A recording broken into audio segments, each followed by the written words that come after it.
तो हेलो दोस्तों, जैसा कि हमने पिछले एपिसोड में देखा था कि साओ यान सही समय पर उस कंपटीशन में पहुंच चुका था जहां पर वो खुद हुआ जिन के लवर से फाइट करता है और अपनी सोल पपेट को हुआ जिन से लड़ने को भेज देता है। इसे उसने फ्लावर सेक्ट की पोजीशन यूनियन को दिला दी थी। अभी हुआ जिन और उसकी लवर इस चीज से बिल्कुल भी खुश नहीं थे, लेकिन वे कुछ नहीं कर सकते थे क्योंकि ये कंपटीशन साओ यान और यूनियन जीत चुके हैं। जी यूनियन सेक्ट लीडर बन जाती है, लेकिन अचानक ही उसी दौरान उसे चक्कर आ जाते हैं। फिर आगे हम देखते हैं कि असल में उसे चक्कर इस वजह से आए थे क्योंकि जो ग्रैंडमा हुआ की दाउसी एनर्जी है उसकी बॉडी में बहुत ज्यादा ही अनस्टेबल हो रही है। मतलब यूनियन खुद की और ग्रैंडमा हुआ दोनों की एनर्जी एक साथ कंट्रोल नहीं कर सकती, लेकिन तभी उसे होश आ जाता है। लेकिन उसके पास इतनी ताकत नहीं थी कि वो उठकर बैठ सके, जिस वजह से यान रैन को अभी उसकी बहुत चिंता हो रही थी।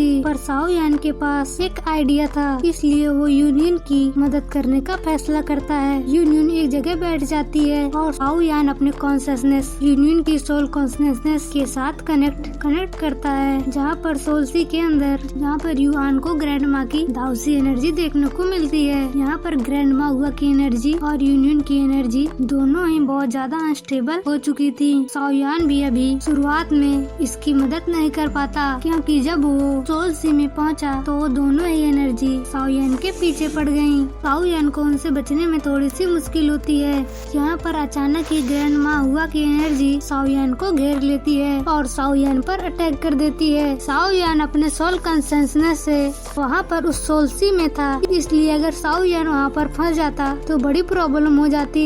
लेकिन सही समय पर मास्टर याओ लाओ की दी हुई बोनचिलिंग फ्लेम साओ यान के पास बैरियर का काम करती है और ग्रैंडमा हुआ की दाउ एनर्जी को भी फ्रीज कर देती है। वो दाउसी एनर्जी वैसे तो पावरफुल है, लेकिन बोन चिलिंग फ्लेम को पार कर पाना उसके लिए नामुमकिन है। साओ यान ये देखकर तुरंत ही एक आइडिया निकालता है और उस बोन चिलिंग फ्लेम से को ही यूज करता है पूरी दाउसी एनर्जी को फ्रीज करने के लिए। इस तरह से उसने यूनियन का सोलसी पूरी तरह से शांत कर दिया था। यूनियन फिर से खड़ी हो पा रही थी और साथ ही वो अपनी पावर्स का भी इस्तेमाल कर पाती थी, लेकिन वो ये चीज जानती थी कि उसे जल्द से जल्द इसका कोई परमानेंट सॉल्यूशन निकालना होगा। अभी जब सभी को पता चलता है कि यूनियन ठीक है तो वो सभी बहुत खुश होते हैं। यहाँ साओ यान यूनियन को एक पिल देता है जिससे यूनियन को दाउसी एनर्जी को स्टेबल करने में हेल्प मिलेगी। साओ यान कहता है कि अगली बार जब हम मिले तब तक तुम्हारा लेवल बहुत ज्यादा बढ़ चुका होगा, इसलिए तुम्हें ऑल द बेस्ट। हालांकि अभी जब साओ यान ये सब कह रहा था तभी अचानक साओ यान को अपनी बोन चिलिंग फ्लेम में महसूस होती है। अभी तक साओ यान ने उसे पूरी तरह से मास्टर नहीं किया था, इस वजह से बाकी फ्लेम्स की तरह साओ यान बोन चिलिंग फ्लेम को महसूस नहीं कर पाता था। लेकिन अभी जब साओ यान खतरे में पड़ा और बोन चिलिंग फ्लेम ने खुद साओ यान की मदद की, तब साओ यान समझा कि बोन चिलिंग फ्लेम साओ यान को ही अपना मास्टर मान चुकी है। इस चीज के लिए साओ यान को थोड़ी कल्टीवेशन करनी होगी क्योंकि बोन चिलिंग फ्लेम मास्टर बनने के साथ साथ अब लेवल ब्रेक थ्रो करने का समय आ गया है। साओ यान वहाँ पर सीनियर एल्डर से उनके कल्टीवेशन अवतार के बारे में पूछता है, मतलब वो जगह जहाँ पर वो लोग कल्टीवेशन करते हैं। यहाँ पर सीनियर लीडर ने तुरंत ही वो लोकेशन साओ यान को बता दी थी और साओ यान उस जगह पर पहुँच चुका था। तभी श्रिंगलिन साओ यान को प्रोटेक्ट कर रही होती है क्योंकि इस चीज में समय लगेगा। तो साओ यान अपनी कल्टीवेशन शुरू कर चुका है। साओ यान अपनी सोल कॉन्शियसनेस में सोल को बोन चिलिंग फ्लेम के साथ कनेक्ट करता है। यहाँ पर साओ यान को वो सारे सीन याद आ रहे थे जब बोन चिलिंग फ्लेम ने उसकी मदद की थी। मास्टर याओ लाओ को पकड़कर जब सोल पैलेस वाले ले जा रहे थे तब उन्होंने साओ यान को बोन चिलिंग फ्लेम दी थी। तब से बोन चिलिंग फ्लेम ने साओ यान की बहुत मदद की है। ये चीज हम ऑलरेडी जानते हैं कि हर सोल फ्लेम्स की अपनी फीलिंग्स होती हैं। इसके बावजूद भी कई सारे फ्लेम मास्टर्स अपनी फ्लेम्स को फिफ्थ टूल की तरह इस्तेमाल करते हैं, लेकिन साओ यान बोन चिलिंग फ्लेम से प्रॉमिस करता है वो कभी उसे टूल की तरह नहीं यूज करेगा। बोन चिलिंग फ्लेम उसकी दोस्त की तरह है। वैसे भी इन बातों का उसकी कल्टीवेशन भी जारी थी। जहाँ बोन चिलिंग फ्लेम को मास्टर तो उसने बहुत जल्दी कर लिया, लेकिन अब उसका लेवल ब्रेक थ्रू होने वाला है जिसमें थोड़ा समय लगने वाला है। यहाँ से सीन करीबन 1 महीने आगे शिफ्ट होता है जहाँ पर हम यूनियन और दोनों सीनियर को देखते हैं। वो अब भी यही बात कर कर रही थी कि आखिर साओयान का कल्टीवेशन कब खत्म होगा, क्योंकि वो ऑलरेडी 1 महीने कल्टीवेशन कर रहा है। इस पर यूनियन कहती है कि साओयान डोजन लेवल पर है, वो भी इतनी कम एज में, उसे कल्टीवेशन पूरा करने में समय जरूर लगेगा। लेकिन इतने में ही वो सभी नोटिस करते हैं कि आसपास से सारी एनर्जी वहीं उस डायरेक्शन में जा रही है जहां साओयान कल्टीवेशन कर रहा है। वो तुरंत साओयान के पास पहुंचती हैं और देखती हैं कि वो सारी एनर्जी साओयान की बॉडी में एब्जॉर्ब हो रही है, जहां पर अचानक ही साओयान की बॉडी से बहुत तेज एनर्जी निकलती है और साथ ही ऊपर चारों फ्लेम्स आ जाती हैं। यहाँ पर साओयान ने बोन चिलिंग फ्लेम को भी मास्टर कर लिया था और साथ ही डोजन लेवल को भी, 4th लेवल को भी ब्रेक थ्रू कर लिया था। ये देखकर सिंगलिन साओयान के पास आकर उसे कांग्रेचुलेशन करती हैं। साथ ही यूनियन भी आ जाती है और वो भी कांग्रेचुलेशन के साथ साओयान को थैंक्स भी कहती है, जो कुछ भी साओयान ने उसके लिए किया था इन सब बातों के लिए। हालांकि साओयान उससे कहता है कि हम फ्रेंड्स हैं, इसलिए तुम्हें मुझे शुक्रिया कहने की कोई जरूरत नहीं। वैसे अब समय आ चुका था कि साओयान वापस सिंगयू पवेलियन की तरफ लौट जाए, क्योंकि यहाँ आने में भी उन्हें 15 दिन से भी ज्यादा लगे थे, इसलिए वापस लौटने में 15 दिन से ज्यादा लगेंगे। साथ ही 1 महीने से साओयान ऑलरेडी कल्टीवेशन कर रहा है, इसलिए उन्हें वापस पहुँचते पहुँचते 2 महीने वैसे ही बीत जाएंगे। वैसे अब अलविदा कहने का समय आ गया है, इसलिए यूनियन साओयान से कहती है कि वो अपना ख्याल रखे। साथ ही वो खुद भी ग्रैंड माहुआ की दाऊ एनर्जी से स्टेबल करके खुद की पावर्स को इंक्रीज करेगी और फ्लावर सेक्ट को एक बड़ा सेक्ट बनाएगी। यहाँ साओयान फिर मिलेंगे, तुरंत ही सिंगलिन के साथ वहाँ से चला जाता है, जिस पर यूनियन कहती है हम फिर से जरूर मिलेंगे। वैसे अब इसके बाद सीन सीधा उस स्पेसशिप पर आता है, जिस पर बैठकर सिंगलिन और साओयान सिंगयू पवेलियन की तरफ लौट रहे थे। रास्ते में अचानक साओयान वो ड्रैगन मार्क जो जिया ने साओयान को दिया था, मतलब हाथ पर लगाया था, वो अचानक से ग्लो करने लग जाता है। अभी साओयान को इसकी वजह समझ नहीं आती, साथ ही उसे कुछ अजीब सा महसूस हो रहा है। असल में उसे एक एनर्जी महसूस हुई जो कि बहुत ज्यादा पावरफुल है। अभी साओयान समझ चुका था कि कोई उन पर नजर रख रहा है, इसलिए वो कहता है कि तुम जो भी हो मेरे सामने आओ। अचानक वहाँ सामने एक स्पेस पोर्टल ओपन होता है, जिससे सीनियर हेसिंग निकल कर आए। एक तरह से इन्हें जिया का बॉडीगार्ड भी कहा जाता है। ये एशियंट वॉइड ड्रैगन क्लैन से बिलोंग करते हैं। अभी साओयान इनसे मिलकर बहुत खुश होता है, क्योंकि ये बहुत टाइम के बाद मिल रहे हैं। साथ ही में साओयान जिया के बारे में पूछता है, जिस पर हेसिंग कहते हैं वो यहाँ उसी के कारण आए हैं। वो बताते हैं कि वो एक बहुत बड़ी प्रॉब्लम में है, जिसमें सिर्फ साओयान ही मदद कर सकता है। ये सुनकर साओयान तुरंत ही उनके साथ जाने को तैयार हो गया। यहाँ वो साओयान और सिंगलिन को साथ लेकर स्पेस पोर्टल के थ्रू ड्रैगन आइलैंड लेकर आते हैं, जहाँ पर एशियंट वॉइड ड्रैगन क्लैन है। तभी साओयान ऑलरेडी वहाँ पहुँचकर बहुत पावरफुल एनर्जी महसूस करता है। खैर समय अभी आसपास देखने का नहीं था। वो तुरंत ही साओयान और सिंगलिन को थर्ड एल्डर जूली के पास लेकर आते हैं, जहाँ थर्ड एल्डर जूली साओयान से माफी मांगती हैं, क्योंकि उन्होंने साओयान को अचानक यहाँ पर बुला लिया। साओयान कहता है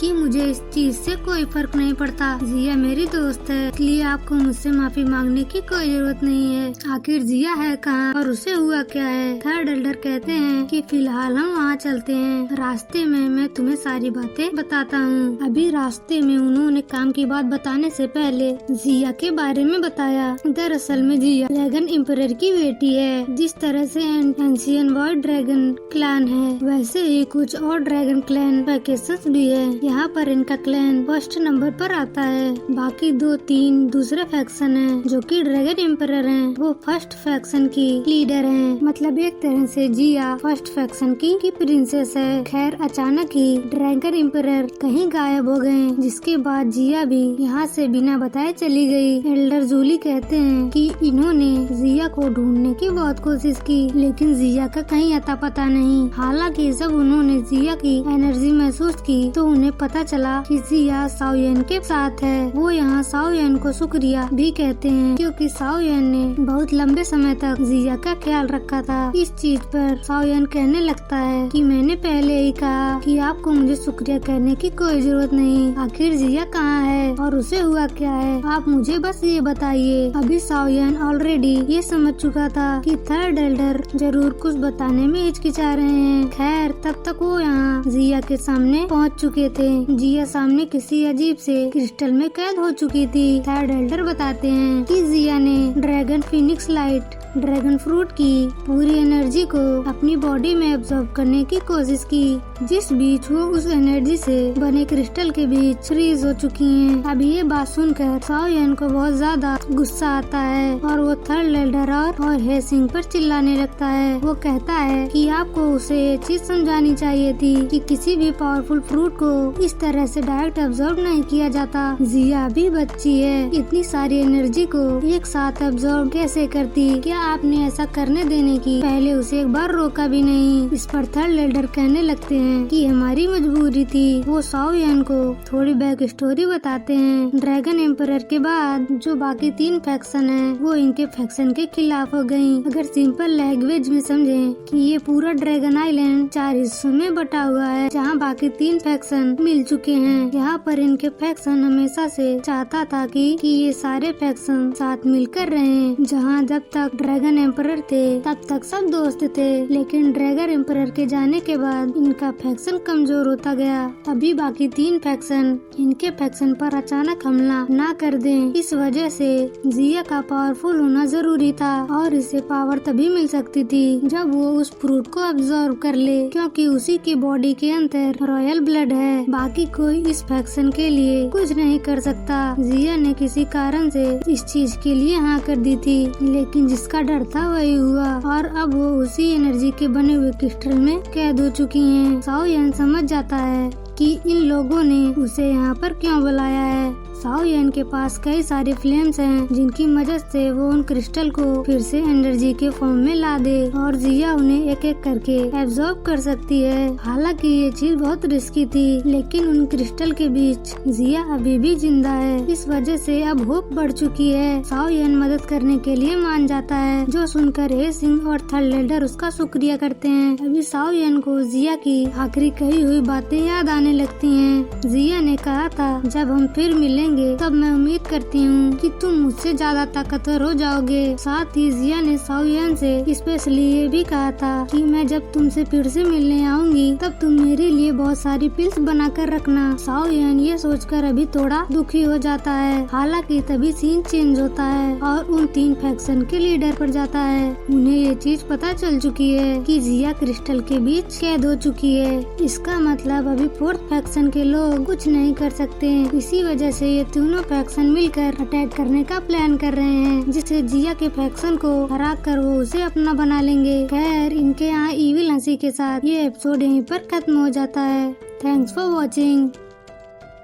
तो हेलो दोस्तों, जैसा कि हमने पिछले एपिसोड में देखा था, साओयन और सिंगलिन वापस सिंह पवेलियन की तरफ लौट रहे थे। रास्ते में इनकी मुलाकात सीनियर हेसिंग से होती है, जो कि दोनों को ही अपने साथ लेकर ड्रैगन आइलैंड पर जाते हैं। वहाँ पर पहुंचकर साओयन को पता चलता है कि जिया की जान खतरे में है, क्योंकि उस mix dragon light and dragon fruit की एनर्जी को एब्जॉर्ब करते वक्त जिया उस एनर्जी में पूरी तरह से फ्रीज हो गई है। साओयन को जब ये बात पता चली तो उस आइलैंड के सीनियर एल्डर पर बहुत गुस्सा हुआ, क्योंकि उन्हें पता था इतनी पावरफुल एनर्जी इतनी कम एज में भी कोई भी कल्टीवेटर एक बार में एब्जॉर्ब नहीं कर सकता। फिर भी उन्होंने जल्दबाजी की, जिस वजह से जिया की जान भी खतरे में जा सकती थी। हालांकि सीनियर एल्डर उसे बताते हैं कि ये करना जरूरी था, क्योंकि ड्रैगन आइलैंड 4 हिस्सों में बटा हुआ है और बाकी 3 हिस्से मतलब बाकी 3 फैक्शन उनके फैक्शन के खिलाफ हैं। अगर जिया इस एशियन फ्रूट की पावर को एब्जॉर्ब करके अपनी पावर को जल्दी नहीं बढ़ाएगी तो वो तीनों फैक्शन इनके ऊपर हमला कर सकते हैं। इसी सोच के साथ जिया ने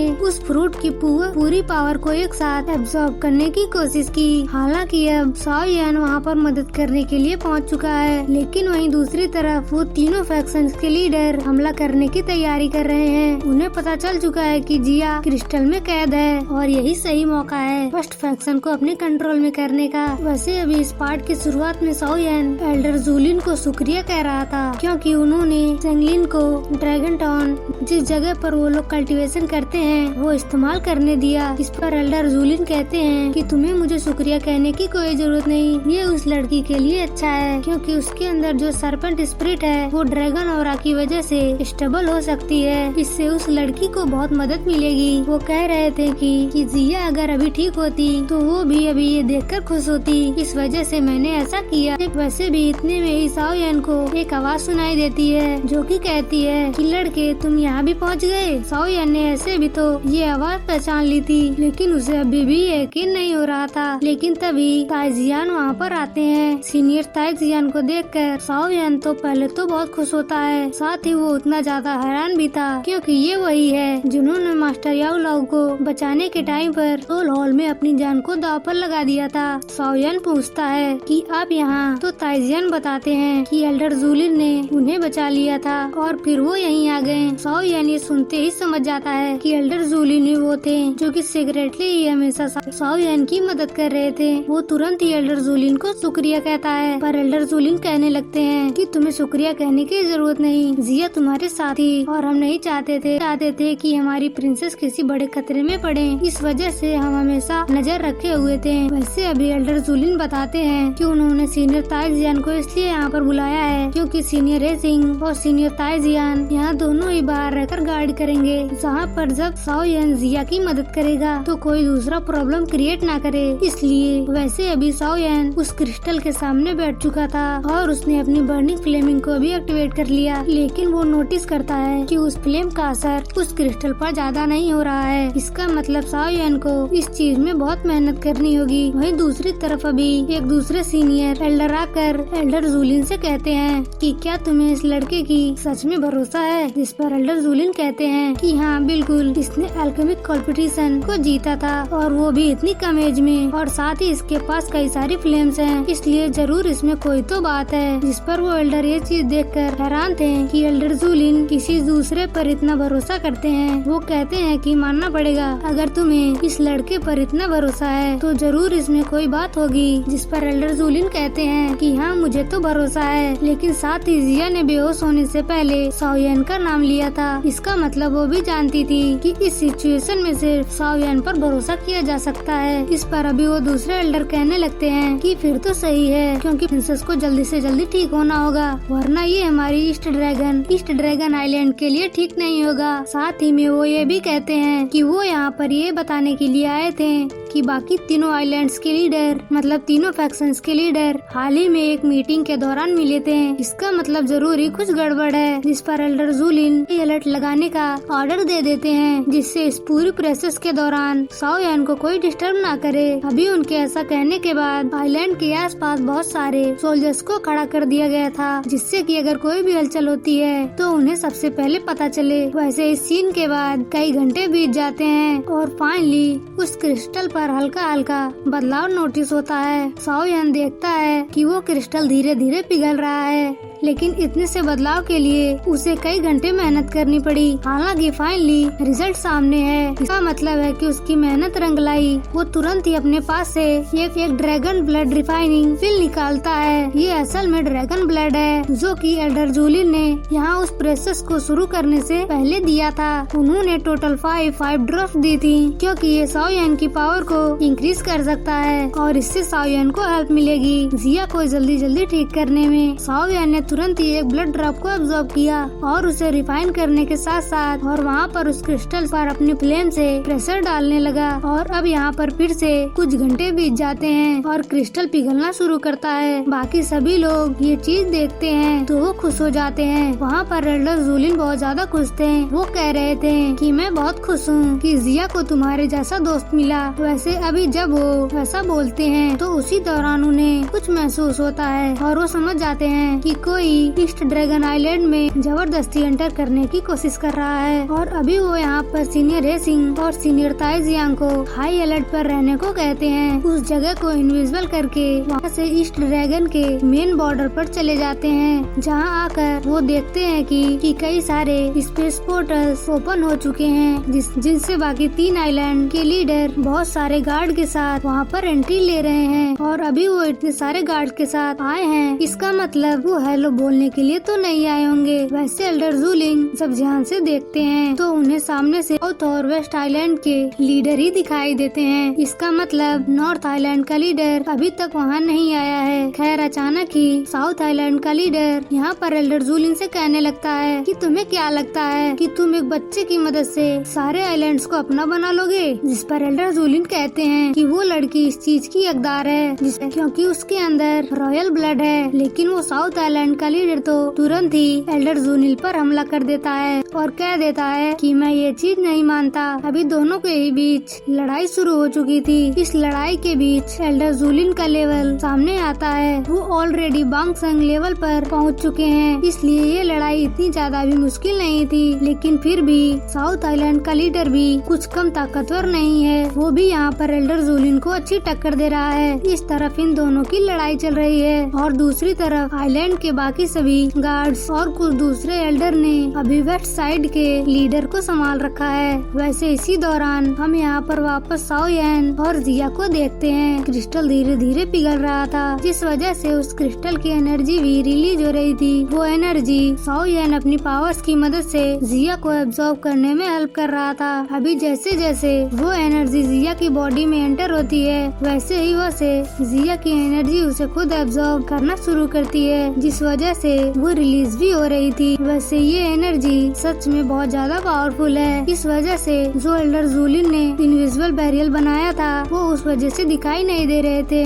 वो इस एनर्जी के चलते इफेक्ट होने लगता है, जिससे ये सबब सभी के सामने आ चुके थे। जो चीज देख कर वेस्ट साइड का लीडर तुरंत ही आगे बढ़ने लगता है। उसे पास आता हुआ देख सीनियर रेसिंग बाहर आ गए थे, जिससे वो उसे रोक सके। लेकिन इतने में ही वहाँ नॉर्थ आइलैंड के लीडर की एंट्री हो जाती है, जो कि इन सभी से ज्यादा ताकतवर है। इसी वजह से सबसे आखिरी में आया। वो यहाँ पर अपनी एनर्जी से सभी को दूर करते जा रहा था। अभी उसे देखकर खुद एल्डर जूलिंग भी बहुत ज्यादा हैरान थे, क्योंकि इसे हराने के चांसेस सच में बहुत ज्यादा कम है। वैसे वो नॉर्थ आइलैंड का लीडर किसी से लड़ाई नहीं करता, बल्कि अपनी पावर्स की मदद से सभी को दूर हटाते हुए सिर्फ सीधा साओ यान के पास आ जाता है। अभी वो साओ यान को तुरंत ही नहीं पहचानता, लेकिन जिया को पहचानता है। वो समझ चुका था कि जिया लगभग उस फ्रूट को पूरी तरह से एब्जॉर्ब कर चुकी है। साथ ही उसने नोटिस किया कि साओ यान जिया की मदद कर रहा है और साओ यान जिस फ्लेम का इस्तेमाल कर रहा है वो एक हेवनली फ्लेम है। ये देखकर वो साओ यान से कहने लगता है, तुम लड़के तुम जो भी हो, इतनी कम एज में हेवनली फ्लेम का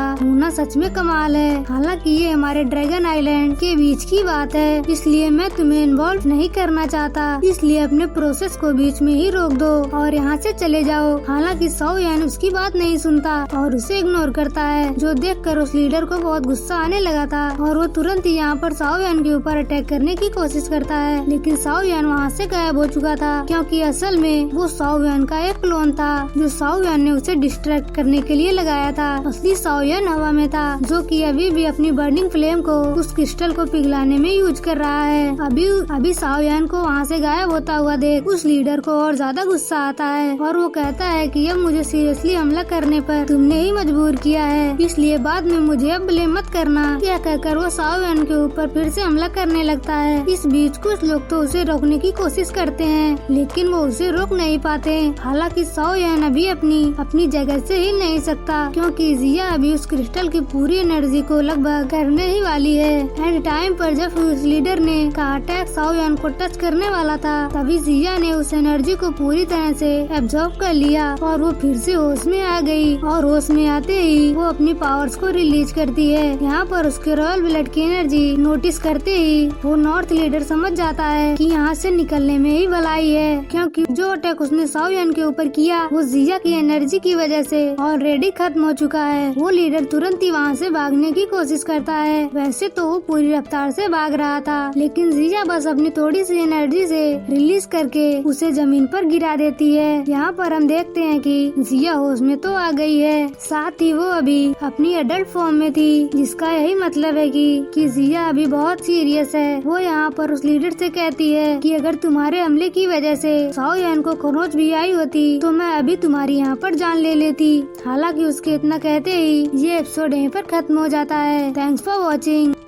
तो हेलो दोस्तों, जैसा कि हमने पिछले एपिसोड में देखा था कि ड्रैगन आइलैंड के बाकी तीनों को जिया की कंडीशन के बारे में पता चल गया था। इसी वजह से उन्होंने फैसला किया वो अभी जाकर जिया को रोकेंगे, इससे पहले कि वो ऐसा कर पाते। हालांकि वहाँ पर पहुंचकर ये जीतते हुए भी दिख रहे थे। वहीं दूसरी तरफ साओ यान लड़ाई के बीच में जिया के उन क्रिस्टल को पिघलाने की कोशिश कर रहा था, जिनके बीच वो फंसी हुई थी। इसी बीच तीनों ड्रैगन किंग के बीच में सबसे powerful dragon king north island का किंग वहाँ पर आकर साओ यान से रुकने को कहता है। उसकी दुश्मनी साओ यान से नहीं थी, इस वजह से उसने साओ यान वहाँ से जाने को कहा, लेकिन साओ यान अपनी दोस्त को अकेला छोड़कर कैसे जा सकता था। इसी वजह से साओ यान ने साफ मना कर दिया। ये देखकर वो ड्रैगन किंग साओ यान पर हमला करने वाला था, लेकिन उसी समय जिया होश में आ गई और इसने अपनी एनर्जी से उस ड्रैगन किंग को पीछे हटा दिया। इस मूवमेंट पर जिया को एशियन ड्रैगन ब्लड लाइन की पावर मिल चुकी थी। हालांकि देखा जाए तो उसने पूरी पावर अनलॉक नहीं की थी, लेकिन इतनी पावर अनलॉक हो चुकी है जिससे इन तीनों ड्रैगन किंग को यहाँ से भगाया जा सके। अभी इस पार्ट की स्टार्टिंग में भी उस नॉर्थ आइलैंड के ड्रैगन किंग से कह रही थी अगर उसका हमला साओ यान को टच कर गया होता तो वो उसे यहाँ पर जिंदा नहीं जाने देती।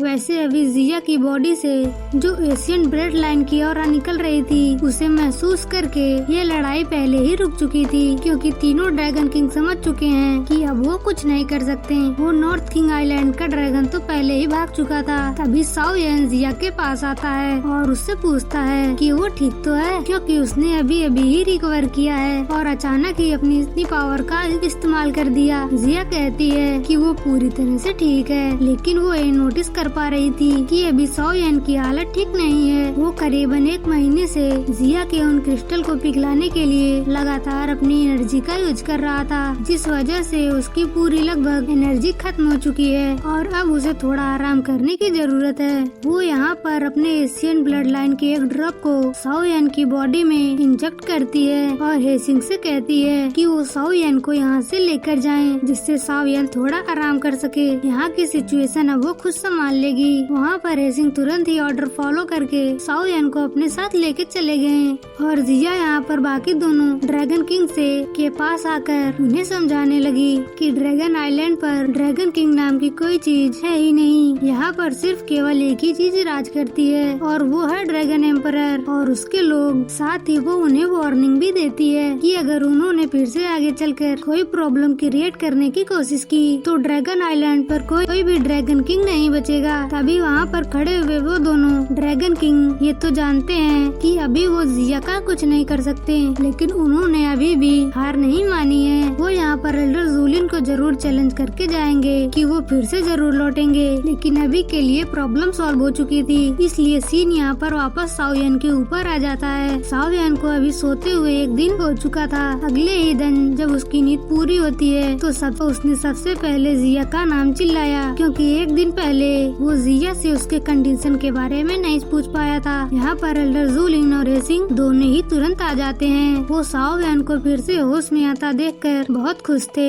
असल में जब हेसिंग साओ यान को यहाँ पर जब लेकर आए तब साओ यान बेहोश हो गया था, लेकिन वो जानते थे कि इसे बस रेस्ट करने की जरूरत है, इसलिए उन्होंने ज्यादा टेंशन नहीं ली। वैसे साओ यान अभी जिया के बारे में पूछता है तो एल्डर जूलिन बताते हैं कि वो अभी अपने एशियन ड्रैगन ब्लड लाइन की पावर को अनलॉक कर रही है। इसका मतलब यही है कि साओ यान ने जिया को उन क्रिस्टल से बाहर निकाल दिया है, लेकिन पूरी एनर्जी अभी तक जिया ने अब्सॉर्ब नहीं की है, क्योंकि तब वो तीनों ड्रैगन किंग्स वहाँ आ चुके थे। और अब जब प्रॉब्लम सॉल्व हो चुकी है तो उसने सोचा कि अब जब ये बची हुई एनर्जी को भी अब एब्जॉर्ब कर लिया जाए। यहाँ पर हेसिंग साओ यान के कंधे पर हाथ रखते हुए कहने लगते हैं कि तुम्हें जिया की चिंता करने की जरूरत नहीं है, वो ठीक है। हालांकि जब उन्होंने हाथ रखा तो साओ यान नोटिस करता है कि साओ यान की बॉडी से एक अजीब गोल्डन एनर्जी निकल रही थी। साओ यान को इस एनर्जी के के बारे में नहीं पता। साथ ही उसे बहुत देर से अपनी बॉडी में कुछ चेंजेस नजर आ रहे थे।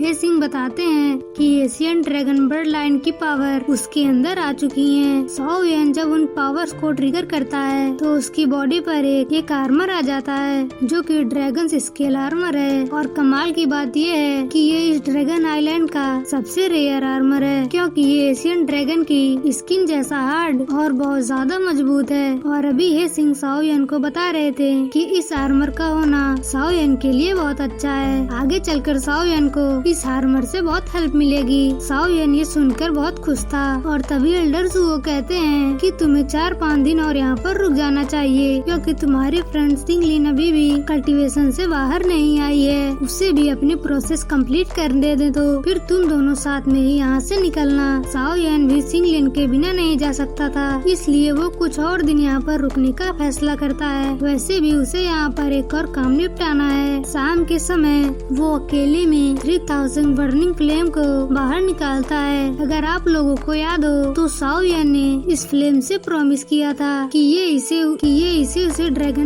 उसे ड्रैगन आइलैंड तक पहुँचाएगा, और आज वो दिन आ चुका है। इस फ्लेम का एक मास्टर हुआ करता था जिसने सेम प्रॉमिस फ्लेम से किया था। तब ये फ्लेम ड्रैगन कमजोर था, इस वजह से वो ड्रैगन मास्टर इसे यहाँ पर नहीं ले पाया, क्योंकि रास्ता आसान नहीं था। लेकिन तब से ये ड्रैगन फ्लेम अपने मास्टर का इंतजार कर रहा था। साओ यान ने भी यही सेम प्रॉमिस किया, बस फर्क इतना है कि साओ यान ने अपना प्रॉमिस पूरा किया। हालांकि वो फ्लेम ड्रैगन बाहर निकलकर जब ड्रैगन आइलैंड को देखता है तो उसे ये जगह वैसी नहीं दिखाई देती जैसा उसने शुरुआत में देखी थी। साथ ही यहाँ पर उसका मास्टर भी नहीं है, इस वजह से वो साओ यान को ही अपना मास्टर मान लेता है और कहता है कि वो साओ यान की उसकी जर्नी में उसका साथ देगा। वैसे इसके बाद सीन चेंज होता है और हम देखते हैं साओ यान और हे सिंह दोनों ही थंडर वैली नाम की एक जगह पर आ चुके थे। ये जगह खतरनाक थी, इस वजह से हे सिंह साओ यान को समझा रहे थे कि साओ यान को इस जगह पर आने की रिक्वेस्ट नहीं करनी चाहिए थी, पर साओ यान बताता है कि ये उसके लिए जरूरी है। ये बताता है कि उसके जो सोल पपेट हैं वो फाइट के बाद थोड़े कमजोर पड़ने लगे हैं, इसलिए यहाँ की जो थंडर एनर्जी है वो उन्हें फिर से रिस्टोर कर सकती है। अभी हे सिंह को भी ये बात सही लगती है, लेकिन वो साओ यान को यहाँ से ज्यादा आगे जाने की परमिशन नहीं देते। उस जगह के बाहर चले जाते हैं और वो कहते हैं कि वो बाहर से ही गार्ड करेंगे। अगर साओ यान को कोई भी प्रॉब्लम हो तो वो आवाज देकर उन्हें बुला सकता है। साओ यान भी उन्हें शुक्रिया कहता है और उसी जगह पर बैठकर अपनी सभी पपेट्स को बाहर निकाल लेता है। यहाँ पर साओ यान देखता है कि थंडर एनर्जी की वजह से इजीली उसके सभी पपेट्स पहले की तरह रिकवर कर रहे हैं और साथ ही धीरे धीरे उनकी पावर बढ़ रही है। हालांकि साओ यान जानता है कि उन पपेट्स की पावर्स बढ़ाने के साथ साथ उसे खुद की पावर्स पर भी काम करना चाहिए, इसलिए वो भी वहीं पर कल्टीवेशन में लग चुका था।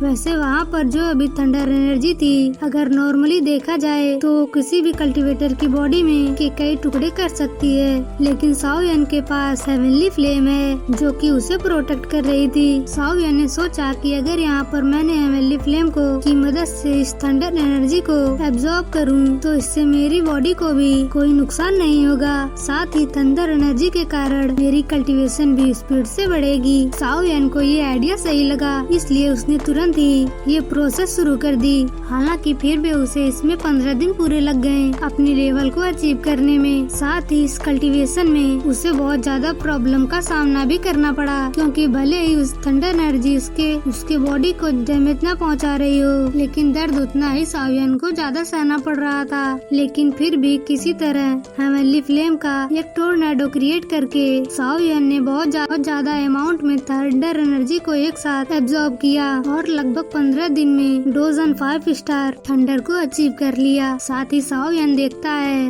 उसके सभी सोल पपेट अब पहले की तरह रिकवर कर चुके हैं और साथ ही उनका लेवल भी इंक्रीज हो चुका है। साथ ही उसका जो डीमन सोल पपेट था वो भी अब पूरी तरह से ठीक है और साथ ही ही उसकी पावर भी बढ़ गई है। हालांकि साओ यान जब खुश हो रहा था तभी उसकी नजर वहाँ पड़ी। ये वो तालाब है जिसके करीब हेसिंग ने उसे जाने से मना किया था, लेकिन अभी उस तालाब में अपने आप कुछ हलचल हो रही थी। साओ यान ये देखकर थोड़ा हैरान था क्योंकि ऐसा नहीं होना चाहिए। फिर अचानक ही उस हलचल का कारण सामने आया। ये कोई ओल्ड मैन था जो कि उस पूल के अंदर इतनी देर से ना जाने किस चीज को ढूंढने की कोशिश कर रहा था। अचानक ही उसके पीछे कुछ थंडर बोल्ट्स पड़ गए जिनसे वो डर कर भाग रहा है। अभी साओ यान ने जैसे ही उन थंडर बोल्ट को देखा तो उसने भी भागना शुरू कर दिया, क्योंकि ये थंडर बोल्ट अगर उसे टच भी कर जाते हैं तो उसकी हेवनली फ्लेम भी उसे नहीं बचा पाएगी। इसलिए असल में वो चीज बहुत ज्यादा खतरनाक है। हालांकि साओ यान अभी भागते हुए यही सोच रहा था कि आखिर ये बूढ़ा आदमी कौन है और ये इन थंडर बोल्ट्स के बीच कैसे फंस गया।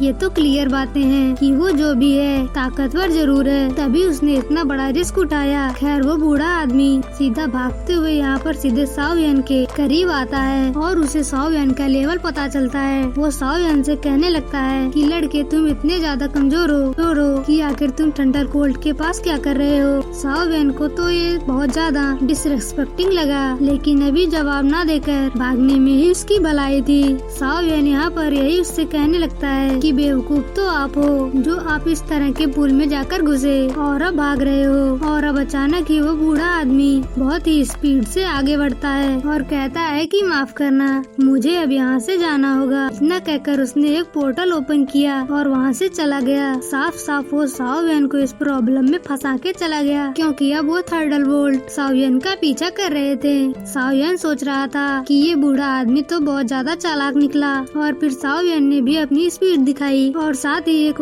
पोर्टल ओपन करके खुद भी वहाँ से निकल आया। अभी साओ यान थंडर बोल्ट और उस आदमी दोनों से ही बहुत दूर आ चुका था। वो यहाँ पर अभी यही सोच रहा था कि आखिर वो बूढ़ा आदमी कौन था जो उन थंडर बोल्ट्स के बीच इतनी कॉन्फिडेंटली मूव कर पा रहा था, क्योंकि नॉर्मली कोई भी आदमी इस तरह के थंडर बोल्ट्स को देखकर इजीली घबरा जाएगा। वैसे साओ यान अभी जब ये सब बोल रहा था तभी वो बूढ़ा आदमी अचानक से साओ यान के पास आ जाता है और साओ यान से कहता है कि लड़के तुम कमजोर जरूर हो, लेकिन तुम्हारी रफ्तार बहुत तेज है, अगर तुम चाहो तुम हाथ मिला सकते हैं। वो साओ यान को ऑफर दे रहा था। वो थंडर पूल में साथ में नीचे चलने के लिए वो साओ यान को बताता है कि नीचे कुछ ऐसे थंडर एनर्जी वाले क्रिएचर्स हैं जिन्हें अगर पकड़कर डायरेक्टली एब्जॉर्ब कर लिया जाए तो इससे कल्टीवेशन बहुत ही ज्यादा रफ्तार से बढ़ाई जा सकती है। साओ यान ऊपर थंडर एनर्जी को एब्जॉर्ब कर रहा है जो कि बहुत कम अमाउंट में है, लेकिन अगर हम थंडर एनर्जी वाले क्रिएचर्स को एब्जॉर्ब कर लें तो अभी तक उन्होंने लाइफ में जितनी एनर्जी एब्जॉर्ब की है वो डायरेक्टली एक ही बार में एब्जॉर्ब की जा सकती है। तो बहुत ज्यादा अच्छी अपॉर्चुनिटी है और साओ यान को भी इस तरह की अपॉर्चुनिटी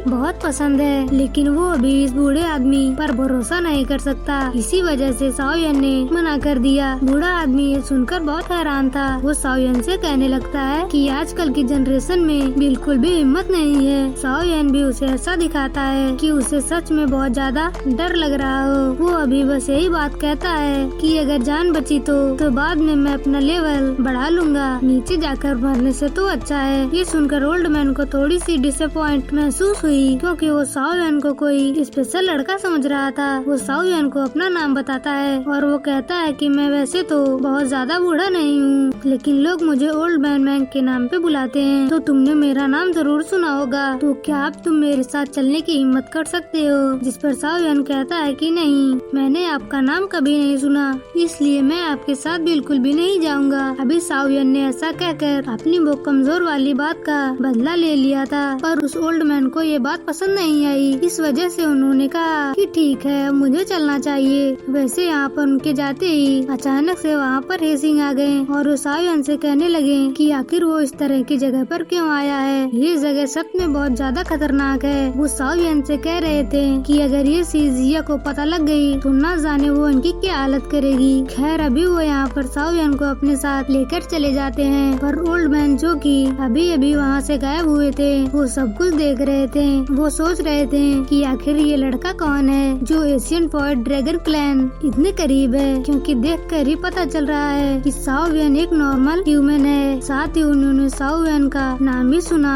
और वो अभी यही सोच रहे हैं कि ये नाम वो पहले भी कहीं सुन चुके हैं, लेकिन कहाँ सुने हैं ये अभी उन्हें याद नहीं। वैसे अभी सीन चेंज होकर यहाँ पर जिया पर आता है, जो कि अभी भी उस ड्रैगन फिनिक्स लाइट को ओरिजिन फ्रूट की एनर्जी को एब्जॉर्ब कर रही है। उसे अभी इस चीज में समय लगेगा। तभी वहाँ पर साओ वियन आ जाता है और फिर सिंगलिन भी आ जाती है। सिंगलिन ऑलरेडी अपने 6th स्टार डोजन लेवल पर पहुँच चुकी है। साओ वियन ये चीज देखकर बहुत खुश था। सिंगलिन बताती है कि अब वो उस नीक सर्पेंट को कंट्रोल करना सीख गई है। साओ वियन ये सुनकर और ज्यादा खुश हो जाता है और यहाँ पर एल्डर जोलिन को शुक्रिया कहता है। फिर एल्डर जोलिन कहते हैं कि नहीं, इसका सारा क्रेडिट सिंगलिन को जाता है, क्योंकि उसने सच में इस चीज के लिए बहुत ज्यादा मेहनत की है। अभी साओ वियन जिया की तरफ देख रहा था और सोच रहा था कि न जाने उसे कितना टाइम लगेगा, जिस पर एल्डर जोलिन कहने लगते हैं कि एम्परर्स को अभी थोड़ा सा समय लगेगा इस एनर्जी को पूरी तरह से एब्जॉर्ब करने में, लेकिन अब कोई प्रॉब्लम नहीं है, इसलिए अब साओ वियन को चिंता करने की कोई जरूरत नहीं। साओ वियन कहता है कि अगर ऐसा है तो उसे अब यहाँ से चलना चाहिए, क्योंकि उसके मास्टर भी अब थोड़ी चिंता कर रहे होंगे। उसे इस जगह पर सच में बहुत ज्यादा टाइम हो चुका है। जो सुनकर एल्डर जोलिन भी उसे जाने की परमिशन दे देते हैं और अगले सीन में साओ वियन सीधा सिंह पवेलियन में कदम रखता है। वहाँ पर जब साओ वियन पहुँचता है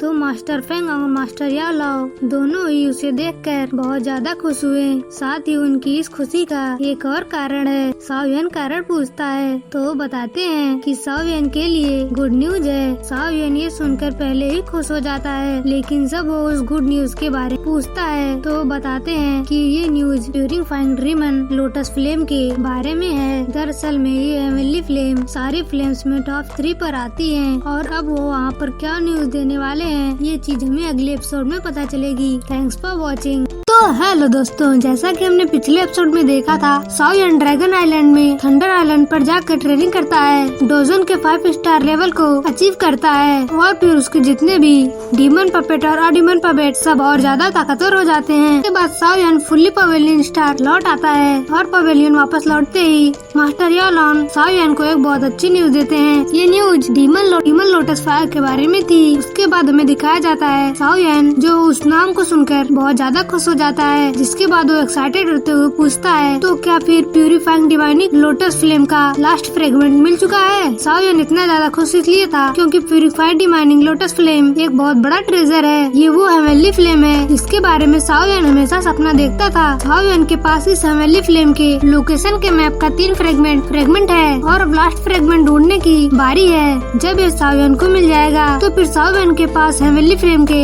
रैंकिंग हाईएस्ट हेवनली फ्लेम मिल जाएगा और ऐसा होता है तो साओ वियन की स्ट्रेंथ बहुत ज्यादा ही बढ़ेगी। ऐसा हो सकता है कि और अगर अभी ये चीज साओ वियन को मिली तो साओ वियन की स्ट्रेंथ डोजन लेवल के 9th लेवल के 9th स्टार के लेवल पर पहुंच जाएगी। फिर तभी साओ वियन के शानदार सपने को याओ लाओ तोड़ देता है और फिर कहता है कि साओ वियन ये इतना सिंपल कैसे हो सकता है। वो लोग एक शांत प्लेस में आ जाते हैं। याओ लाओ साओ वियन के बताते हैं प्यूरिफाइड डिमोनिक लोटस फ्लेम एक बहुत ही मिस्टीरियस फ्लेम है, इतना मिस्टीरियस कि इसको तो मैंने भी अपनी आंखों से नहीं देखा है। साओ वियन ये बहुत ही बड़ी ब्लेसिंग है कि ये तुम्हारे पास उस हेवनली फ्लेम का 3 फ्रेगमेंट है।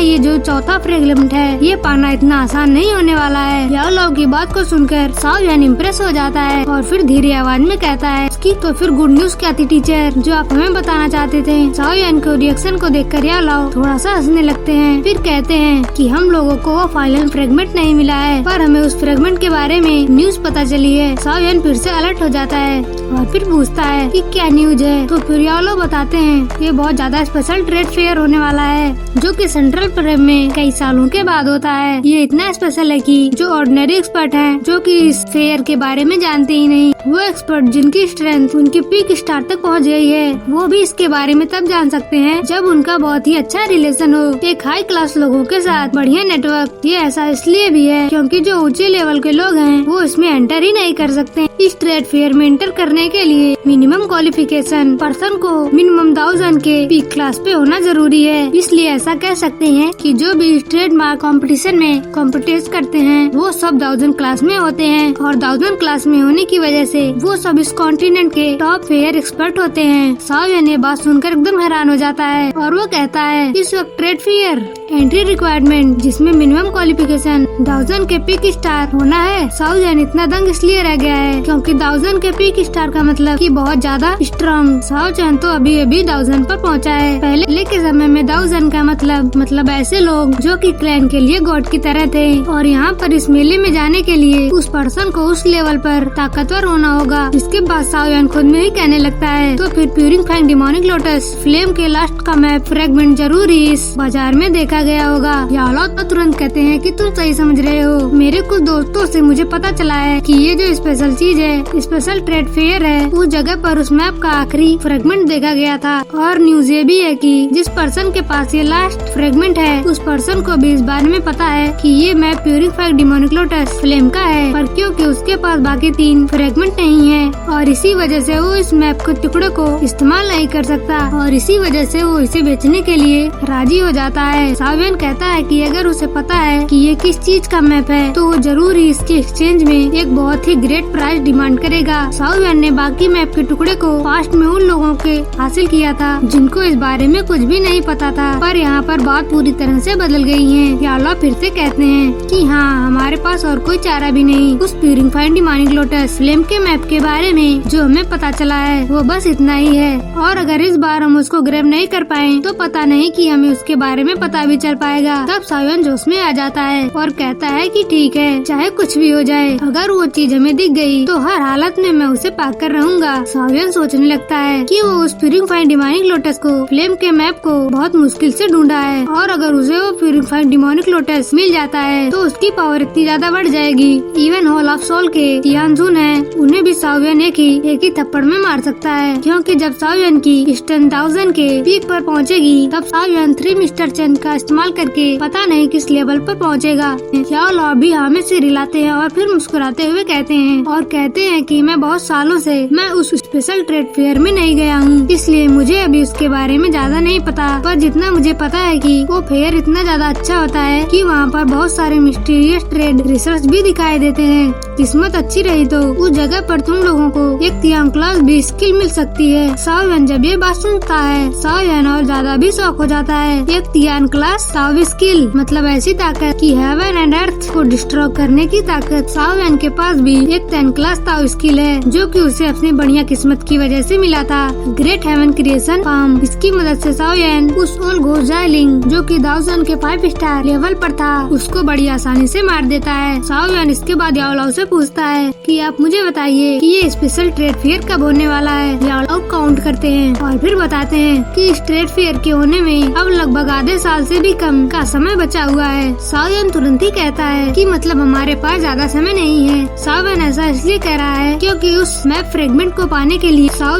को कुछ ऐसी चीज तैयार करनी होगी, ऐसा चीज ढूंढना होगा जिससे वो उसे एक्सचेंज करके पा सके, क्योंकि 1000 क्लास के एक्सपर्ट को अट्रैक्ट करने वाली चीज इतनी आसानी से नहीं मिलती है। ऊपर से यहाँ पर बात तो उस मैप के फाइनल फ्रेगमेंट की हो रही है। फिंगजुन भी इसके बाद स्माइल करते हैं और कहते हैं कि हाँ, हमारे पास कोई और रास्ता भी नहीं है। अगर हम लोगों को वो हेवनली फ्लेम चाहिए तो हम लोगों को पूरी ताकत इसके बारे में न्यूज जमा करनी होगी। इसके लिए हमें उन पर्सन को टारगेट करना होगा जिनके पास हेवनली फ्लेम है और फिर हेवनली फ्लेम का न्यूज है, जिनके पास हेवनली फ्लेम है और जिनके पास वो न्यूज है। पता नहीं कि बर्लिंग फ्लेम वैली के अलावा इस तरह का फैक्शन और कौन होगा जो कि हाई नंबर्स में हेवनली फ्लेम पोजेस करता हो। याओ मुस्कुराते हुए कहते हैं कि हाँ, एक फैक्शन है इस सेंट्रल प्लेन में यान क्लैन और फ्रंट क्लैन सबसे ज्यादा हेवनली फ्लेम पोजेस करते हैं। साओ हैरान होकर कहता है यान क्लैन, क्योंकि उसने इससे पहले इस जगह का नाम नहीं सुना था। तब मास्टर याओ साओ उनको बताते हैं कि यान क्लैन सेंटर प्लेन के हिडन फैक्शन के 8 एंशिएंट क्लैन में एक हिडन क्लैन है। अगर इसकी स्ट्रेंथ की बात की जाए तो इसकी स्ट्रेंथ तुम्हारी इमेजिनेशन से भी ज्यादा है। यान क्लैन जितना सरफेस से दिखता है वो इतना ज्यादा सिंपल नहीं है। वो तो तुमने सुना ही होगा, सेंट्रल प्लेन को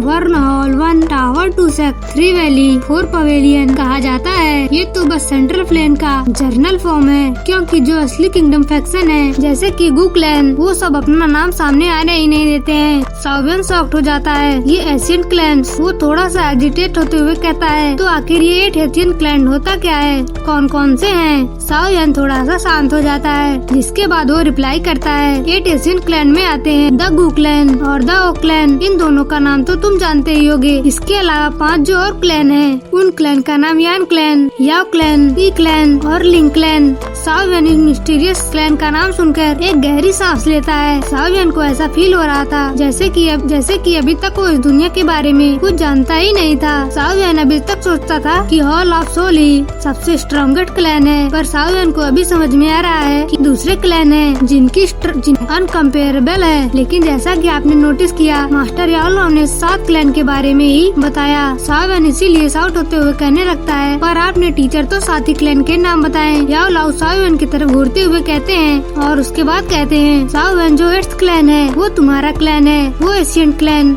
जिसे सभी ने बुला दिया, साओ क्लैन। और ये सुनकर और ज्यादा अमेज्ड हो जाता है। सावियन ने कभी नहीं सोचा था कि जो उसका साओ क्लैन है वो इतना भयंकर पास्ट कैरी करता है और अभी वो एक जमा एम्पायर के छोटी सी जगह में सरवाइव कर रहा है। साओ क्लैन अपनी एशियन टाइम में लेजेंडरी पीपर कोशिश करता था, पर उसकी हालत अब बहुत ज्यादा खराब हो गई है। मास्टर याओ तब सावियन को बताते हैं, तुम्हारा क्लैन यानी कि साओ क्लैन एक दाऊदी प्रोड्यूस कर रहा था, इसलिए तुम्हारा क्लैन भी एक दाऊदी ब्लड लाइन कोशिश करता है। पर अफसोस, जो दाऊदी ब्लड लाइन थी तुम्हारे एंसिस्टर सुआन तक पहुँचते खत्म हो गई। एक दाऊदी ब्लड लाइन बहुत ज्यादा पावरफुल होता है, पर वो हमेशा के लिए नहीं रहता। एक समय आता है जब उसकी ताकत खत्म हो जाती है और उस ब्लड लाइन को प्रिजर्व करके रखना पड़ता है, तब तक जब तक उस एक नया दाऊदी उस क्लैन में अपीयर न हो जाए। और जब दूसरा दाऊदी अपीयर होता है तब उसकी ब्लड लाइन और उसकी दूसरी ब्लड लाइन की लाइफ एनर्जी से वो क्लैन दोबारा फलता फूलता है। पर क्योंकि साओ क्लैन में तुम्हारे एंसेस्टर दाऊदी के बाद कोई भी ग्रेट दाऊदी नहीं बना, इसी वजह से आज साओ क्लैन की ये हालत हो गई है। साओ सुएन भी, जो तुम्हारे क्लैन के one of the best powerful ancestor थे,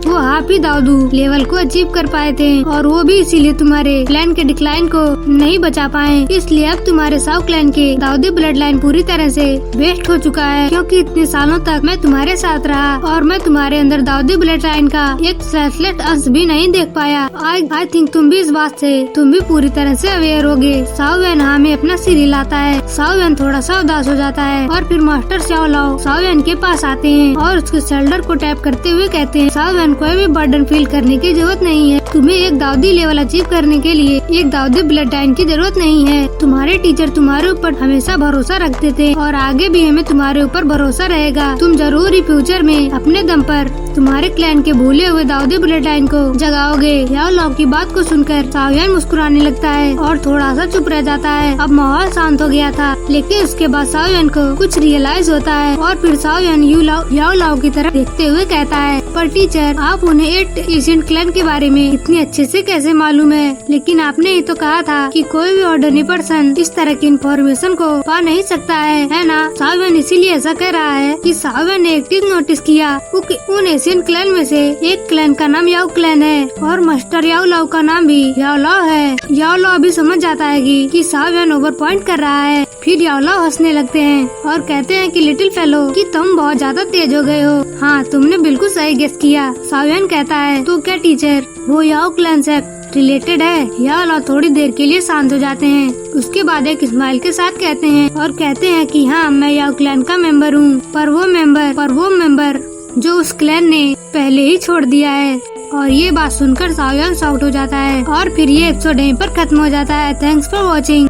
तो हेलो दोस्तों, जैसा कि हमने पिछले एपिसोड में देखा था कि सावियन याओ की बातों को सुनकर शॉक्ड हो गया था, लेकिन फिर याओ बताते हैं कि मैं एक मिशन को कंप्लीट नहीं कर पाया था और मैं उस मिशन में फेल हो गया था। उसके कारण ही मुझे याओ क्लैन से बाहर निकाल दिया गया था और इसके पीछे एक और रीजन था, मेरे अंदर दाऊदी ब्लड लाइन का न होना। और इसके बाद मैं सेंट्रल प्लेन में अकेला घूमता था और पिल्स को रिफाइन करता था और ये सोचता था कि यान क्लैन मुझे वापस बुलाएगा। लेकिन काफी साल बीतने के बाद मुझे इसके बारे में कोई खबर नहीं मिली थी। फिर जियाओ यान कहता है कि मास्टर अभी तो आप बांगसंग बन गए हो, इसलिए अगर आप चाहो तो यान क्लैन वापस जा सकते हो, क्योंकि आपकी पावर के हिसाब से आपको कोई नहीं रोकेगा। लेकिन मास्टर कहते हैं कि नहीं, मैं वापस नहीं जाना चाहता, क्योंकि मैं उन लोगों को दिखाना चाहता हूँ कि दाऊदी ब्लड लाइन के बिना भी कोई अपने जीवन में बहुत कुछ हासिल कर सकता है। खैर साओ यान इस बात को छोड़ो, तुम्हें अभी के लिए एक जगह पर जाना होगा। साओ यान कहता है कि मास्टर मुझे कहाँ जाना है। मास्टर कहते हैं कि तुम्हें जाना होगा गुकलैंड के अंदर। साओ यान गुकलैंड का नाम सुनकर एक पल के लिए योनियर के ख्यालों में खो जाते हैं। लेकिन तभी मास्टर कहते हैं आज से 1 महीने बाद गुकलैंड के अंदर एक सेरेमनी स्टार्ट होगी और ये सेरेमनी 20 सालों में केवल एक बार होती है। और इस सेरेमनी के अंदर गुकलैंड के यंग जनरेशन में जो लोग सबसे ज्यादा टैलेंटेड हैं वो लोग हिस्सा लेते हैं। गुकलैंड ऐसे तो किसी को इनवाइट नहीं करता, लेकिन अगर मैं बांगसंग पर नहीं पहुंचता तो शायद फॉलिंग स्टार पवेलियन को गुकलैंड इनवाइट नहीं करता। वहाँ पर बात करते हुए मास्टर अपनी स्टोरेज रिंग से एक कार्ड बाहर निकालकर साओ यान को दे देते हैं और कहते हैं कि जियाओ यान मैं अभी इस सिचुएशन में फॉलिंग स्टार पवेलियन को छोड़कर नहीं जा सकता। तुम तो जानते ही हो अगर मैं यहाँ पर छोड़कर चला गया तो होली स्टार पवेलियन तब hall of soul falling pavilion पर हमला कर देगा, इसलिए मैं नहीं जा सकता, इसलिए तुम्हें ही जाना होगा। साओ यान मास्टर को ग्रेट करता है। मास्टर अब बेफिक्र रहिए, मैं आपका नाम बदनाम नहीं होने दूंगा। मास्टर कहते हैं कि मुझे तुम पर पूरा विश्वास है, लेकिन फिर भी मैं तुम्हें अकेला गुकलैंड नहीं जाने दूंगा। इस समय तुम्हारे साथ यान हुनजुन, लिटिल फेरी डॉक्टर और सिंगलिन भी जाएगी। और जब तुम फॉलिंग स्टार पवेलियन के बाहर थे तब मैंने जियान हुनजुन को एक पिल रिफाइन करके दिया था, जिसकी वजह से जियान हुनजुन की पावर 1006 स्टार पर पहुंच गई है। और रही बात लिटिल फेरी डॉक्टर की, तो मैंने उसे एक जगह पर भेज दिया है जहाँ पर वो अपने पॉइजन बॉडी को पूरी तरह से कंट्रोल कर पाएगी। खैर गए उस लिटिल फेरी डॉक्टर को काफी ज्यादा समय हो चुका है, इसलिए मुझे लगता है कि लिटिल डॉक्टर फेरी आते ही होंगे और उसके आते ही तुम लोग गुकलैंड के लिए निकल जाओगे। साओ यान मन में ही सोचता है मैंने तो उससे कहा था कि मैं तुमसे अगली बार गुकलैंड के अंदर मिलूंगा। खैर उसके बाद साओ यान ग्रेट सिंगल सोल स्किल को सीखता है जो जियाओ यान को पिल गैदरिंग चैंपियन होने के बाद मिला था। उसके बाद साओ यान उस स्क्रॉल को बाहर निकालता है जो उसको एशियन ट्रिमल के अंदर मिला था। फिर साओ यान इस स्क्रॉल को निकालकर पढ़ता है और उसे पता चलता है कि इस स्क्रॉल के अंदर जो टेक्निक है उसका नाम है अर्थ रिजॉल्व फ्लेम और ये टेक्निक है डी क्लास हाई क्लास डाउ टेक्निक। और अगर ये टेक्निक कोई सीखता है तो वो अपने दुश्मन को बिना पता लगाए उसके ऊपर अटैक कर सकता है। मतलब इस टेक्निक को इस्तेमाल करने से पहले अपनी डाउ की एनर्जी को जमीन के अंदर छोड़ना होता है, तब जमीन के अंदर से कोई एनर्जी निकल सकती है। साओ यान ने इस टेक्निक को सीखने में 7 दिन का समय लगाता है और 7वें दिन में साओ यान को एक जाना पहचाना औरत महसूस होता है जो कि काफी ज्यादा पावरफुल था। फिर साओ यान जल्दी से बाहर आता है और फिर लिटिल फेरी डॉक्टर को दिखाया जाता है जो कि वहाँ पर साओ चैन के पास आ रही थी। फिर साओ यान लिटिल डॉक्टर फेरी से कहता है कि क्या तुम अब अपनी पॉइजन बॉडी को पूरी तरह से कंट्रोल कर पा रही हो, क्योंकि मैं अभी के लिए देख पा रहा हूँ कि तुम्हारा हेयर कलर चेंज हो गया है, होकर व्हाइट से ब्लैक हो चुका है। फिर लिटिल फेरी डॉक्टर कहती है कि हाँ मैं अपनी पॉइजन बॉडी को कंट्रोल कर पाई, इस वजह से मेरी पावर 1000 फेरी से स्टार से 1007 स्टार पर पहुंच गई है। खैर उसके बाद साओ यान और लिटिल फेरी डॉक्टर और किंगलिन और लगभग 15 दिन तक ट्रेवल करते हुए वो चारों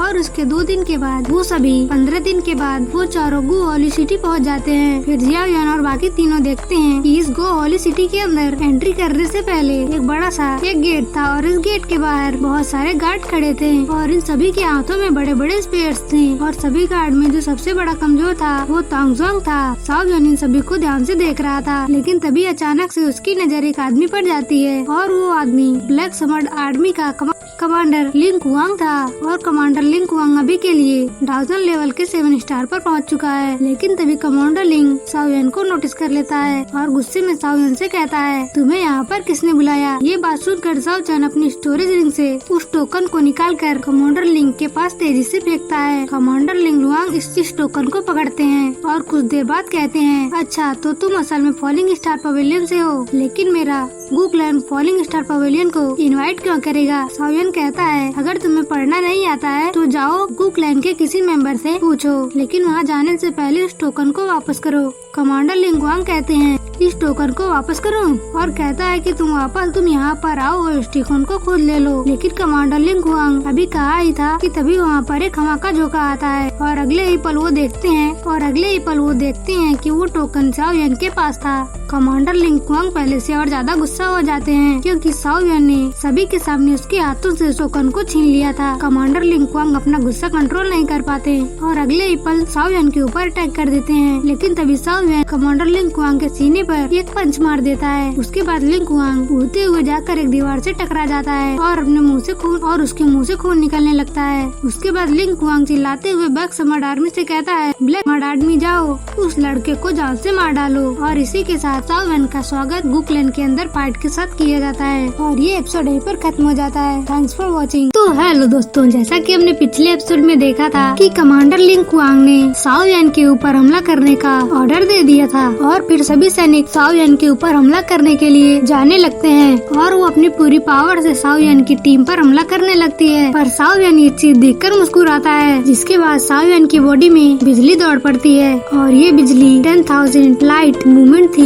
टेक्निक थी। साओ यान बिजली की तेजी से सभी वॉरियर के पास एक एक करके जाता है और सभी वॉरियर्स को अपनी पावर का झटका देता है और अगले ही समय पर अपनी जगह पर वापस लौटकर चुटकी बजाता है। फिर तभी सभी वॉरियर एक झटके में ब्लास्ट हो जाते हैं। इन वॉरियर्स को रिएक्ट करने का भी मौका नहीं मिलता और साओ यान के 1000 पावर से ये हेवीली इंजर्ड हो जाते हैं। पर ये देखकर लिंग कुआंग, जो कि साओ यान के एशियन 9 लेवल स्टार पे है, अपनी स्पीयर से हमला करता है। पर साओ यान उस स्पीयर के हमले को अपने सिर्फ 2 उंगलियों से रोक लेता है। यहाँ पर साओ यान की पावर से स्पीयर्स में क्रैक आ जाते हैं। 2 उंगली की पावर से लिंग कुआंग का वो स्पीयर टुकड़ों में टूट जाता है। साओ यान कहता है कि तुम्हारा वो घटिया पुराना मूव। वो लिंग कुआंग से कहता है कि लगता है तुम ज्यादा इम्प्रूव नहीं कर पाए और अपनी बेइज्जती से लिंग कुआंग बहुत ज्यादा गुस्सा हो जाता है और खुद ही साओ यान के ऊपर एक पंच लेकर साओ यान के ऊपर हमला करता है। पर साओ यान की ये तेज स्पीड लिंग कुआंग की बॉडी को हिट करती है। ये साओ यान की सोल मेथड टेक्निक का एक अटैक था जो लिंग कुआंग की बॉडी से उसकी सोल को अलग कर देता है। फिर जो हिट लिंग कुआंग की बॉडी को लगता है तो लिंग कुआंग बड़े से दरवाजे से जाकर टकराता है। एक नॉर्मल अटैक से सोल अटैक बहुत ज्यादा ताकतवर और बहुत ज्यादा खतरनाक होता है, जिससे लिंग कुआंग बहुत ज्यादा इंजर्ड हो जाता है। सभी लोग ये नजारा देखकर शॉक्ड हो जाते हैं। साओ यान के पास उसका इन्विटेशन कार्ड दोबारा आता है। फिर हम लोगों को लिंग कुआंग को दिखाया जाता है, जिसके एक ही अटैक से लिंग कुआंग के मुंह से बहुत ज्यादा ब्लड निकलने लगता है। लिंग कुआंग भी साओ यान के इस अटैक से काफी ज्यादा शॉक्ड हो गया था और बहुत ज्यादा घबरा गया है और कहता है कि ये तो एक सोल अटैक था। अपनी कमांडर की ऐसी हालत को देखकर जो सभी वॉरियर थे वो साओ यान की इस पावर को देखकर बहुत ज्यादा घबरा जाते हैं और डर के मारे वहाँ से पीछे हटने लगते हैं। साओ यान ने गोरल में आते हुए अपना कमाल दिखाना शुरू कर दिया था। इसके बाद साओ यान बड़ी स्टाइल में सभी को सुनाते हुए कहता है, कमांडर लिंग कुआंग, मैं तुम्हें वार्निंग दे रहा हूँ, तुम ऐसी स्टूपिड चीजें दोबारा मत करना। तुम्हारी किस्मत थी कि मैं बहुत ज्यादा दयालु हूँ और मेरे जैसा सॉफ्ट हार्टेड पर्सन इस दुनिया में बहुत ज्यादा रेयरली मिलते हैं। साओ यान लिंग कुआंग का मजाक उड़ा रहा था। लिंग कुआंग हमेशा ही साओ यान को बुली करता आया था। साओ यान जब कमजोर था तब लिंग कुआंग अपने ब्लड लाइन की पावर से 1000 लेवल पर पहुंचकर साओ यान को बहुत ही इजीली हरा देता था और उसे बहुत ह्यूमिलिएट करता था और अब साओ यान इसे काफी ज्यादा इजीली ह्यूमिलिएट कर पा रहा है। लिंग कुआंग इस बेइज्जती से और ज्यादा बौखला जाता है और साओ यान के ऊपर अटैक करना चाहता है, लेकिन तभी एक आवाज आती है और वो आवाज कहती है, रुक जाओ। और अगले ही पल हमें एक स्ट्रॉन्ग पर्सन को दिखाया जाता है। ये पर्सन गुरेलम का शैडो फोर्स का कमांडर है। इसकी एनर्जी को देखकर हमें समझ आता है कि ये 1000 लेवल पर है। ये स्टाइल में साओ यान के सामने आता है और सभी वॉरियर इसके सामने झुक जाते हैं। साओ यान भी उनको ग्रीट करता है और फिर कमांडर कहते हैं कि लिंग कुआंग बताओ इस जगह पर क्या हुआ। लिंग कुआंग थोड़ा सा एम्बैरेस करता है और सोचता है और कहता है, कमांडर ये जो सारे लोग हैं इन लोगों की आइडेंटिटी सस्पिशियंट है। मुझे लगता है कि हमारे एशियन रिलम में ट्रेसपास करके आए हैं। ये बात जानते हुए मैंने हमारे सोल्जर को उन्हें कैप्चर करने का ऑर्डर दिया। इससे पहले कि लिंग कुआंग आगे कुछ कहता, एक सोल प्रेशर लिंग कुआंग को जमीन पर झुका देती है। ये सोल प्रेशर 5th कमांडर की थी। 5th कमांडर लिंग कुआंग के ऊपर गुस्सा होते हुए कहते हैं, लिंग कुआंग जो कि हमारे दाऊदी ब्लड लाइन को पास करके आते हैं और इसका मतलब ये है कि जरूर ही उनके पास हमारे क्लैन का इन्विटेशन है, इसलिए ये हमारे क्लैन की इनवाइटेड गेस्ट हैं और ये छोटी सी बात तुम्हें पता नहीं है और तुम्हारे बिहेवियर की वजह से हमारे गेस्ट को तकलीफ हुई। तुम्हारे इस बिहेवियर से